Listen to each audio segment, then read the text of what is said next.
High. আমরা তো ছুটিতে বাড়িতে গেছিলাম। বাড়িতে যাওয়ার একটা মেইন উদ্দেশ্য ছিল দিদিভাই ট্রিট দেবে আমাদের। দিদিভাই চাকরি পেয়ে গেছে, 3 বছর হয়ে গেছে প্রায়। তো ট্রিট দেওয়াটা বাকি ছিল। তো একটা দিন সবাই মিলে ঠিক করে ভেবেছিলাম যে মামা শ্বশুর বাড়িতে যাব, ওখানে সবাই আছে, একসাথে খাবো। এখানে আমরা মিষ্টি নিয়ে নিচ্ছিলাম, মিষ্টি আইসক্রিম সব কিছু আমরা নিয়ে গেছিলাম। আর ওখানে গিয়ে যে যা খাবে শুনে নিয়ে আমরা জোম্যাটোতে অর্ডার দিয়ে দিয়েছিলাম।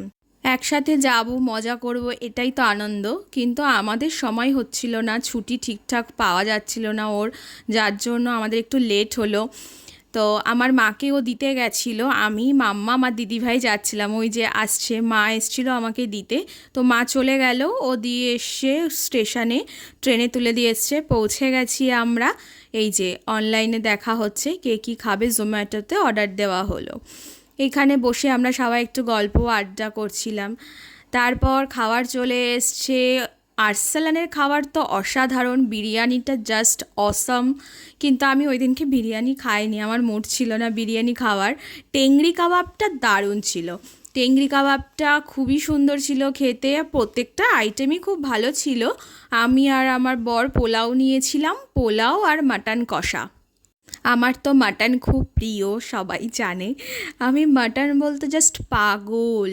তারপর খাবার দাবার সব সার্ভ করে আমরা খেতে বসলাম। এই যে আমি, মাম্মাম খাচ্ছি, এপাশে আমার বর খাচ্ছে, ওই যে মামি খাচ্ছে।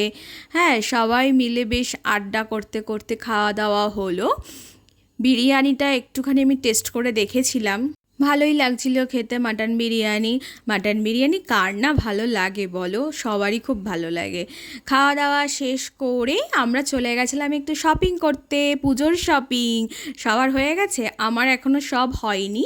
শপিং করে নিয়ে আমরা বাড়ি চলে এসেছিলাম, খুব টায়ার্ড ছিলাম, আর ক্লিপ নেওয়া হয়নি। টাটা।